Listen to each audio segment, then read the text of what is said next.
Hello students. आज के इस लेक्चर में हम बात करने वाले हैं इनपुट एंड आउटपुट के बारे में बात कर रहे हो कि हम अगर पाइथन के अंदर हमें इनपुट लेना है यूजर से और हमें आउटपुट लेना है तो हम कैसे लेंगे। मुझे ये दो टर्म आपको समझाने हैं कि भैया इनपुट क्या होता है और आउटपुट क्या होता है। देखो, इनपुट का मतलब ये होता है कि अगर यूजर से हमें कुछ भी डेटा लेना है, क्या करना है, अगर हमें यूजर से कुछ भी डेटा लेना है तो उसे हम कहते हैं इनपुट। दैट इज कि ये हमारा यूजर है, यूजर से अगर हम डेटा ले रहे हैं तो हम उसको कहते हैं इनपुट। अच्छा, तो हम आउटपुट किसको कहते हैं? तो बेटा आउटपुट हम कहते हैं दैट इज अगर हमारे पास कुछ भी डेटा है और अगर हम वो यूजर को डिस्प्ले कराना चाहते हैं, क्या है, अगर हम उसे यूजर को डिस्प्ले करवाना चाहते हैं तो हम उसे कहते हैं आउटपुट। ओके ओके भैया, इतनी बात तो हमें समझ में आ जाती है। Well and good. अब देखो, इनपुट लेने के लिए हम क्या करेंगे, इनपुट लेने के लिए we will use the built in function. कौन सा फंक्शन? Built in function. अब अगला सवाल आता है भैया बिल्ट इन फंक्शन क्या होता है? तो बिल्ट इन फंक्शन हमारे ऐसे फंक्शन होते हैं जो कि हमारे पाइथन के अंदर ऑलरेडी मौजूद होते हैं, यानी कि जब हम उन्हें इंस्टॉल करते हैं तो फंक्शंस भी हमारे आ जाते हैं। ओके, यानी आप इसे ऐसे ये भी कह सकते हो कि हमें इस फंक्शन को यूज करने के लिए कोई भी मॉड्यूल को इंपोर्ट करने की जरूरत नहीं पड़ती है। अब हम कौन से बिल्ट इन फंक्शन का इस्तेमाल करते हैं? We use built in function input. किस फंक्शन का यूज करते हैं? हम इनपुट फंक्शन का बेटा यूज करते हैं। अब थोड़ा आउटपुट वाले केस में भी समझ लेते हैं। आउटपुट में हम क्या करते हैं? हम आउटपुट में भी बिल्ट इन फंक्शन, कौन सा फंक्शन यूज करते हैं? हम प्रिंट फंक्शन यूज करते हैं। ठीक है, ओके। अब सबसे पहले हम इनपुट अपना क्लियर करेंगे और उसके बाद हम आउटपुट की बात करेंगे, और इस वीडियो में आपको कुछ होमवर्क भी देने वाला हूं। बिकॉज वो जो होमवर्क है, अगर आप क्वेश्चन साथ में सॉल्व करते हुए नहीं चल रहे हैं तो फिर मजा नहीं आएगा बेटा प्रोग्रामिंग सीखने का आपको। देखो, इनपुट, इनपुट का हमें क्या समझना है? सबसे पहले सिंटैक्स समझना है।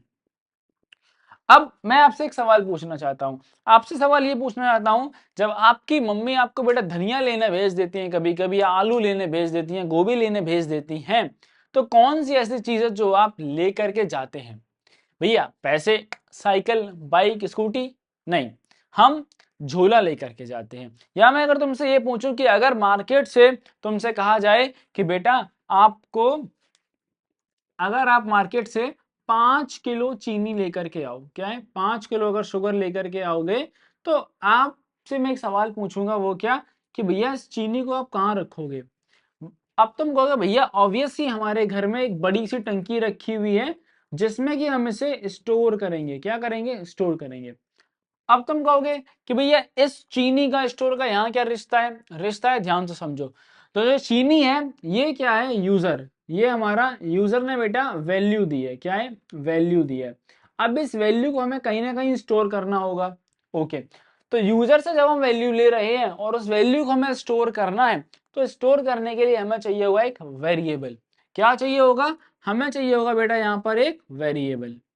अब ये जो वेरिएबल है, ये वेरिएबल भैया हम कैसे बनाएंगे? तो ये मैंने आपको स्टार्टिंग में बताया था, that is in the identifiers. मैंने आपको आइडेंटिफायर्स में ये बताया था कि हमारे जो वेरिएबल्स हैं वो कैसे हम उनको नाम देते हैं। तो नाम देने के कुछ रूल्स होते हैं, नामकरण करने के कुछ रूल्स होते हैं, जिसको हम कहते हैं हमारा आइडेंटिफायर्स।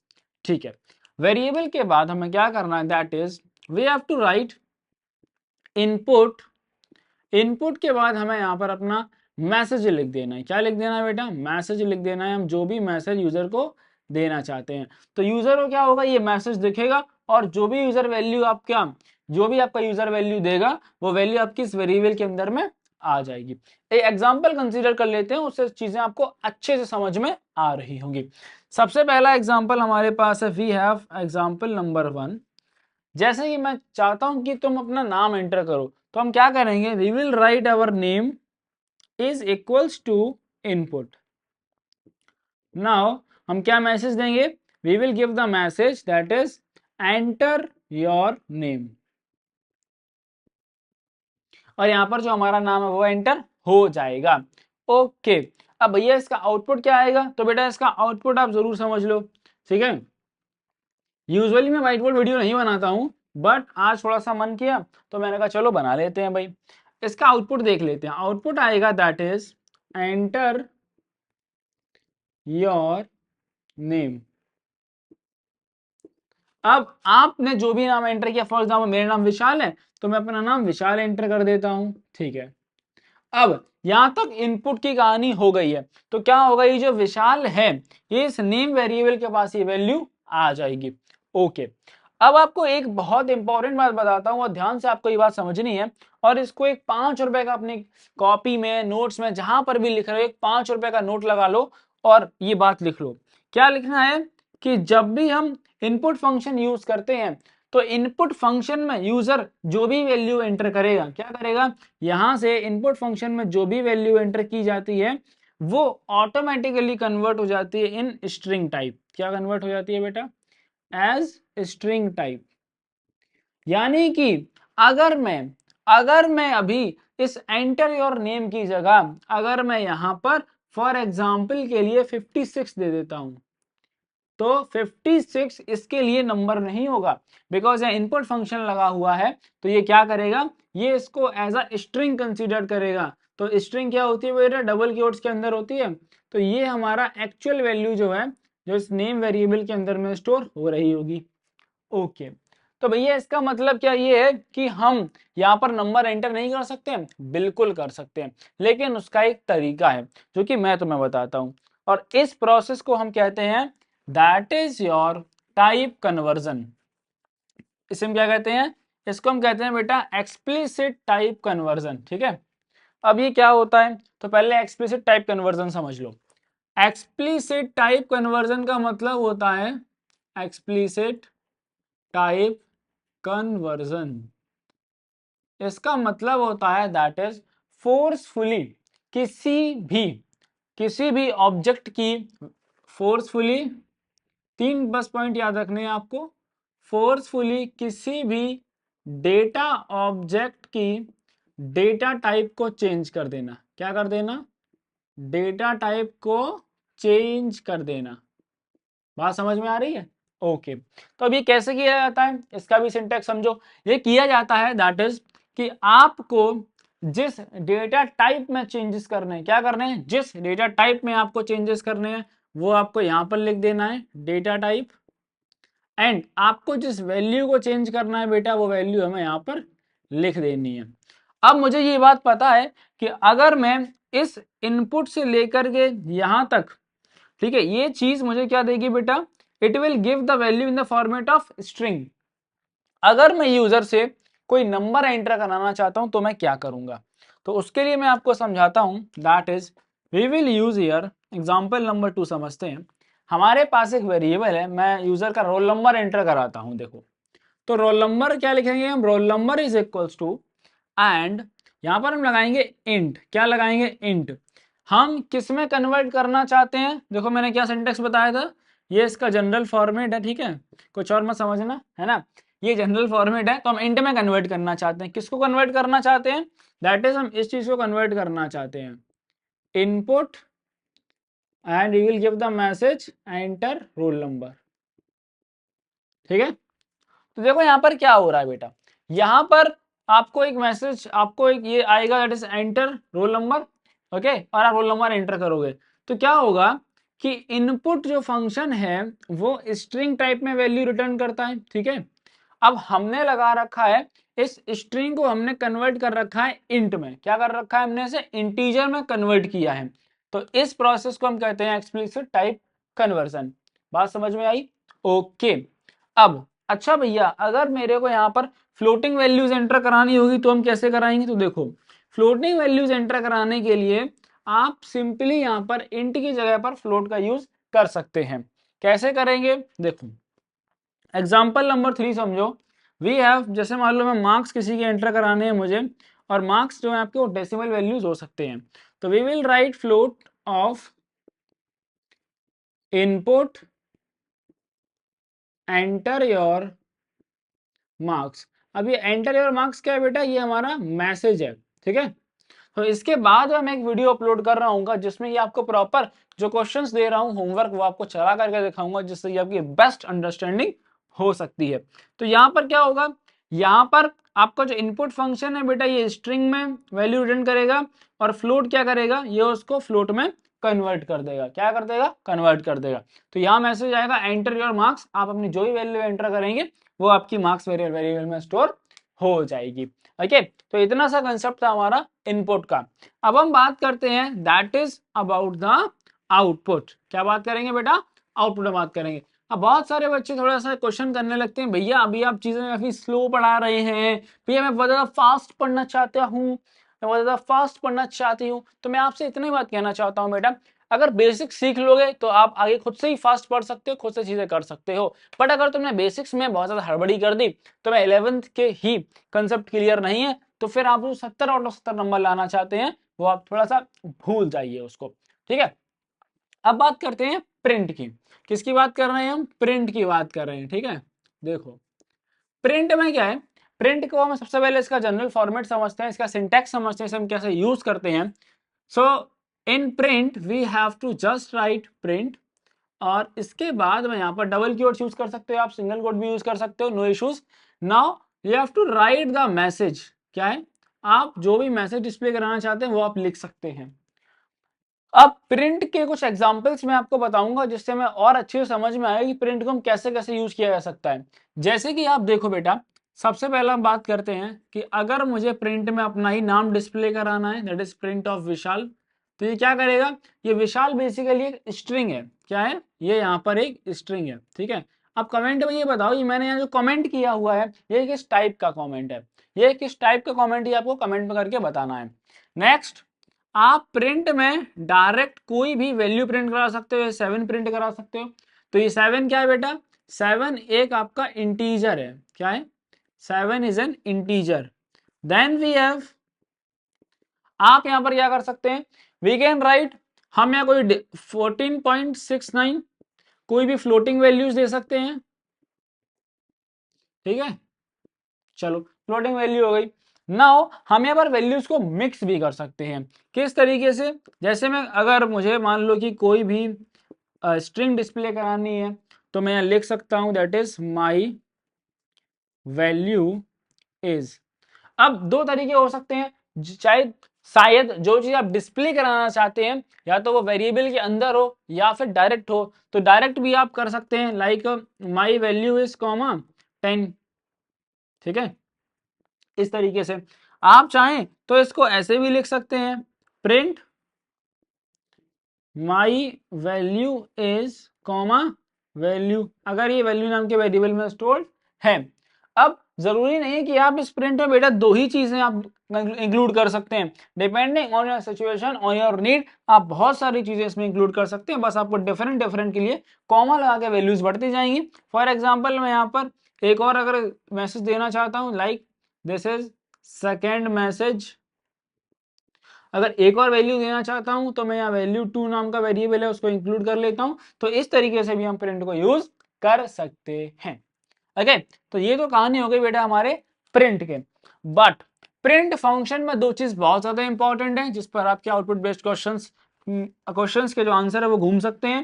ठीक है, बच्चों को थोड़ा सा वहां पर डिफिकल्टी रहती है, और मैं गारंटी देता हूं कि तो मैं इस लेक्चर में वो डिफिकल्टी में जो आपकी कंप्लीट खत्म कर दूंगा। दो चीजें हैं, पहली चीज है हमारी that is we have your separate argument. क्या है, सेपरेट आर्ग्यूमेंट। अब ये भैया बात क्या है, देखो अगर मैं तुमसे पूछूं भैया सेपरेट का मतलब क्या होता है, तुम कहोगे भैया दो चीजों को हम अलग कर रहे हैं। क्या कर रहे हैं, दो चीजों को हम अलग कर रहे हैं, तो इसको हम कहते हैं सेपरेशन कहते हैं। वेरी गुड, बहुत अच्छी बात है बेटा। अब यहां समझो यही कंसेप्ट यहां लगाना है तुम्हें क्या करना है, मान लो अगर मैंने यहां लिख दिया प्रिंट एंड, अब इसका फॉर्मेट समझ लो, जो भी मैसेज आप यहां लिख रहे हो कॉमा सेपरेट आर्ग्यूमेंट होता है, और यहां पर आप बेटा जो भी वैल्यू देना चाहते हैं वो वैल्यू आप यहां पर दे सकते हैं। क्या है, जो भी वैल्यू आप देना चाहते हैं वो आप दे सकते हैं। अब इसमें एक नया कंसेप्ट तुम्हें समझना पड़ेगा, वो ये समझना पड़ेगा कि डिफॉल्ट वैल्यू का कंसेप्ट होता है। क्या होता है बेटा, डिफॉल्ट वैल्यू का कंसेप्ट होता है। ठीक है, just give me a second. चलो थोड़ा रंग बिरंग अगर रहेंगे ना, रंग बिरंगी चीजें रहेंगी तो तुम्हें अच्छे से समझ में आ जाएगा। लो इसमें तो इंक नहीं है, कोई बात नहीं। डिफॉल्ट वैल्यू का कंसेप्ट समझ लो। डिफॉल्ट वैल्यू का कंसेप्ट ये होता है कि अगर यूजर ने कोई वैल्यू नहीं दी, क्या है, अगर यूजर कोई वैल्यू नहीं देता है तो हमारी डिफॉल्ट वैल्यू कंसीडर की जाती है।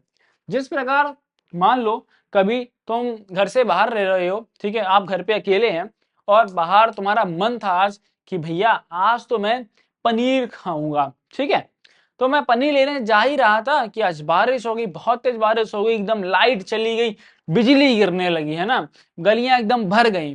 अब इस कंडीशन में क्या करोगे, तुम खाना नहीं खाओगे, अरे भैया कैसी बात कर रहे हो, हम पनीर भैया कल सुबह खा लेंगे, आज जो मेरे घर में बना हुआ है या आज जो मेरे घर में अवेलेबल चीजें रखी हुई है मैं उसको बना करके खा लूंगा। तो सेम कंसेप्ट जो है वो हमारे यहाँ पर यूजर और डिफॉल्ट वाला है। डिफॉल्ट का मतलब क्या है कि घर में जो भी पड़ा हुआ है, आलू आलू पड़ा है, गोभी पड़ा है, ठीक है, जो भी सब्जियां रखी हैं उनको एकदम उनसे मस्त एक सब्जी बनाएंगे, ठीक है। और यूजर क्या है हमारा, पनीर था, पनीर तो हमें मिला नहीं, तो जो सब्जी हम उसी से काम करेंगे। सिमिलर चीज बेटा यहाँ पर है। तो जो सेपरेट आर्ग्यूमेंट है इसकी डिफॉल्ट वैल्यू होती है स्पेस। क्या है, इसकी डिफॉल्ट वैल्यू होती है यहाँ पर स्पेस होता है, ठीक है। यानी कि अगर आप प्रिंट के अंदर एक से ज्यादा वैल्यू को डिस्प्ले कराते हैं और आपने यहाँ सेपरेट आर्ग्यूमेंट स्पेसिफाई नहीं किया है, मैं आपको देखो मेरे पास दो एग्जांपल है, that is we have print hello, hello comma world, ठीक है। दूसरा एग्जांपल है हमारे पास, we have print that is hello comma word, but मैंने यहां पर क्या किया है, सेपरेट आर्गुमेंट लगा दिया, दैट इज हैश। क्या किया है, मैंने इन दोनों को मैं सेपरेट कर रहा हूं हैश से, और यहां पर मैंने कुछ नहीं किया है।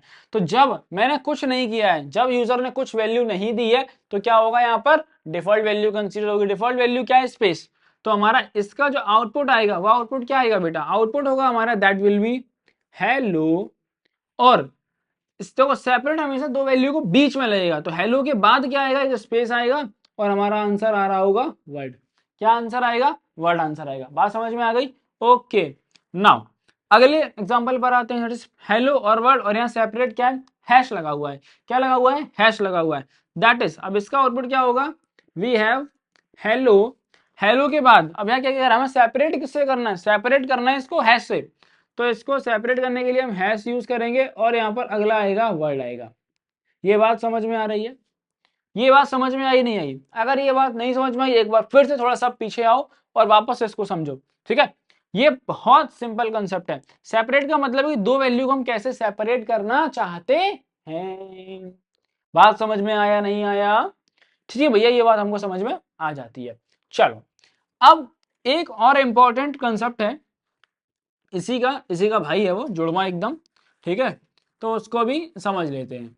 अब भैया ये दो कंसेप्ट हमारे यूज में कब आएंगे, देखो ये दो कंसेप्ट हमारे बहुत ज्यादा यूज में आएंगे जब आप अपने आउटपुट वाले क्वेश्चंस को सॉल्व कर रहे होंगे, तो आप यहाँ पर थोड़ी सी मार्क खा सकते हैं, ठीक है। ब्लैक मार्कर खराब हो चुका है, ठीक, नए मार्कर के लिए थोड़ा कंट्रीब्यूट करें आप लोग। चलो नेक्स्ट है हमारे पास एंड आर्ग्यूमेंट, ठीक है। चलो अब ये एंड आर्ग्यूमेंट भैया क्या है, तो मेरी बात ध्यान से समझो। देखो हमारे पास प्रिंट फंक्शन में जिस प्रकार सेपरेट था उसका काम कुछ और था, और यूज तो देखो वैसे ही होगा ये, बट इसका काम कुछ और होगा, ठीक है, ठीक है। नाउ अब ये एंड आर्ग्यूमेंट क्या है, अब एंड आर्ग्यूमेंट की भी एक डिफॉल्ट वैल्यू होती है। क्या होती है, इसकी भी एक डिफॉल्ट वैल्यू है, और इसकी जो डिफॉल्ट वैल्यू है वो है तुम्हारी न्यू लाइन। क्या है, न्यू लाइन, और न्यू लाइन को हम ऐसे भी लिख सकते हैं स्लैश एंड, ठीक है। अब इसका मतलब क्या है, इसका मतलब ये है कि आपने स्प्रिंट में जो भी चीजें लिखी हैं वो एंड में कौन सा कैरेक्टर आएगा, यानी कि किस चीज से वो लाइन एंड होगी, किस चीज से वो लाइन एंड होगी। अगर यहां पर बेटा यूजर अपने मन से कोई वैल्यू दे देता है तो वाली वैल्यू कंसीडर की जाएगी, बट अगर ये यूजर वैल्यू नहीं दे रहा है तो आपकी फिर डिफॉल्ट वैल्यू जो है वो कंसीडर की जाती है। अब इसका एग्जाम्पल मैं आपको समझाता हूं, दो एग्जाम्पल मैं ले लेता हूं। एक हमारे पास ए है, यहां लिखा है प्रिंट में, दैट इज प्रिंट में लिखा है लाइक, ठीक है, और यहाँ लिखा है अगली लाइन में प्रिंट में दैट इज शेयर। ठीक है, मुझे पता है कि तुम सब लोग अपने पूरे क्लास में शेयर कर देना भाई। ठीक है, ऐसा पाइथन पढ़ाऊंगा कि तुम भूलोगे नहीं, बिल्कुल टेंशन नहीं लेनी है। ठीक है, और जिनको बहुत और ज्यादा जल्दी पढ़ना है तो भैया अपना बैच चल रहा है अभी। ठीक है, अभी दूसरा भी आएगा, बट आप अभी वाले में भी आ सकते हो, लिंक डिस्क्रिप्शन में है। चलो, अब क्या है कि प्रिंट लाइक और एंड मैंने कर दिया इसको स्लैश टी से। ठीक है, नाउ अब ये कौन बताया कि स्लैश टी जो है वो उसका मतलब क्या है। चलो, ये तो भी तुम्हारा एक तुम्हारे लिए क्वेश्चन हो गया, स्लैश टी का मतलब बताओ। अब मेरी बात को ध्यान से समझो, इन दोनों का अगर तुम आउटपुट समझ गए, पूरा कंसेप्ट समझ जाओगे एंड आर्ग्यूमेंट का। यहाँ क्या है, प्रिंट लाइक। ठीक है, तो मेरा जो आउटपुट आएगा, मैं आउटपुट नंबर 1 थोड़ा सा इसको यहाँ हटा रहा हूँ, आउटपुट नंबर ए यहाँ लिख रहा हूँ। ठीक है, आउटपुट ए, देखो क्या लिख के आएगा, लाइक। तो लाइक लिख के आ गया है। अब यहाँ पर एंड आर्ग्यूमेंट हमने दिया नहीं है, तो जब देंगे नहीं तो डिफॉल्ट वैल्यू कंसीडर होगी। डिफॉल्ट वैल्यू क्या है, न्यू लाइन। तो बेसिकली यहाँ पर अगर आप देखोगे तो एक न्यू लाइन आएगा, बट वो दिखेगा नहीं। ठीक है, तो क्या होगा, अब जो इसके बाद चीजें लिखी जाएंगी वो नेक्स्ट लाइन से लिखी जाएंगी। ठीक है, तो प्रिंट शेयर, तो भैया शेयर जो है वो हमारा यहाँ पर इस प्रकार आउटपुट में आ गया। अब यहाँ पर भी अब देखो एंड नहीं है, अगर इसका कोई और प्रिंट होता तो वो नेक्स्ट लाइन से आपका लिखा जाता। क्या लिखा जाता, वो नेक्स्ट लाइन से लिखा जाता। बात समझ में आई भैया, बिल्कुल समझ में आ गई है। नाउ अब बी की बात करते हैं, तो यहां पर क्या होगा, देखो यहां पर लाइक है और एंड है, तो हमने लिखा लाइक, पहले लिख दिया लाइक। अब यहां पर एंड आर्ग्यूमेंट दिया गया है, तो एंड आर्ग्यूमेंट में क्या है, स्लैश टी। स्लैश टी का मतलब होता है टैब, और एक टैब का मतलब होता है, एक टैब जो है वो आपके 4 स्पेस बार के बराबर होता है बाय डिफॉल्ट। ठीक है, तो क्या होगा, यहाँ पर थोड़ा सा स्पेस जनरेट हो जाएगा, और स्पेस जनरेट हो गया, ओके, ये वाली लाइन खत्म। इसके बाद आएगा प्रिंट शेयर, तो हमें थोड़े से स्पेस के बाद में यहाँ पर शेयर देखने को मिल रहा होगा। बात समझ में आई। अगर मैं यहाँ पर स्लैश टी की जगह कुछ और कर देता, फॉर एग्जाम्पल के लिए मैं यहाँ पर एट द रेट कर देता, तो यहाँ पर क्या होता बेटा, यहाँ पर हमारा आ जाता at the rate and share. बात समझ में आई। आप जो भी लेटर, जो भी आप यहाँ पर, अगर मैं यहाँ पे कर देता एकदम डॉलर वाला साइन, एकदम पैसा ही पैसा वाला साइन, तो बेटा यहाँ पर जो है आपको वो डॉलर वाला साइन देखने को मिल जाएगा। ठीक है, अब थोड़ा अगर हम विदेशी अपनाओं को छोड़ के स्वदेशी पे चले आए, अगर मैं अपना एकदम इंडियन रुपीज वाला साइन यहाँ पर लगा दूं, तो बेटा यहाँ पर आपका इंडियन रुपीज वाला साइन आ जाएगा। बात समझ में आ रही है, नहीं आ रही है। तो आपको क्या समझना है, एक ही आपका एंड आर्गुमेंट और आपका सेपरेट आर्गुमेंट आपको बहुत ध्यान से समझना है। अब मैं ये मानता हूं कि आपको थोड़ी सी बेसिक अंडरस्टैंडिंग हो गई होगी, और अब मैं आपको कुछ बेसिक से प्रोग्राम आपसे बनवाना चाहता हूं, और जो कि मैं आपको इस वीडियो में दे रहा हूं एज अ होमवर्क। और ये जो प्रोग्राम है आपको इस वीडियो के बाद में इस चैनल पर प्रॉपरली अपलोडेड होते हुए दिखेंगे, यानी कि जिसके पास लैब की सुविधा नहीं है, जो डमी स्कूल में भी है, जो पढ़ रहा है उसको सब अच्छे तरीके से समझ में आएगा। तो मैं कुछ होमवर्क के क्वेश्चंस आप लोगों को बेटा दे रहा हूं। होमवर्क का नंबर सबसे पहला क्वेश्चन है, दैट इज आपको क्या करना है, देखो write a program in Python, इसको मैं लिख रहा हूं WPP, write a program in Python to to calculate sum of two values taken by user। ठीक है, दूसरा क्या करना है, you have to calculate difference of two values। ठीक है, सेम रहेगा बेटा, वैल्यूज टेकन बाय यूजर होनी चाहिए। थर्ड जो हमारा रहने वाला है, that is you have to calculate by WPD to calculate, क्या कैलकुलेट करोगे अब, to calculate square of a number given by user. ठीक है, ये जो 3 क्वेश्चंस तुमको दे रहा हूं मैं, ये क्वेश्चंस आपको देखने को मिलेंगे इस वीडियो के बाद में, आपको इनके सॉल्यूशंस देखने को मिल रहे होंगे, प्रॉपर सॉल्यूशंस होंगे, बेस्ट तरीके से आपको समझाया जाएगा इस चैनल के ऊपर। अगर चैनल सब्सक्राइब नहीं किया है, चैनल को सब्सक्राइब कर लो, और अगर आप लाइव बैच में पढ़ना चाहते हैं तो आप लाइव भी इनरोल कर सकते हैं, लिंक डिस्क्रिप्शन बॉक्स में। मेक श्योर करना कि आप by the end of the April से पहले आप इसमें इनरोल कर लें, या मई में भी जो है मैं आपको टाइम दे सकता हूं, 3 May will be the last date to enrol in this batch. Till then do like the lecture, share with your friends. Share करना बेटा बहुत ज्यादा जरूरी है। अभी आप लोगों ने देखा ना, एंड आर्ग्यूमेंट की तरह हम शेयर कर रहे होंगे। तो आप लोगों से मिलेंगे मेरे तब तक के लिए नए वाले लेक्चर में, और आप बताना कमेंट करके कैसा लगा ये कंसेप्ट।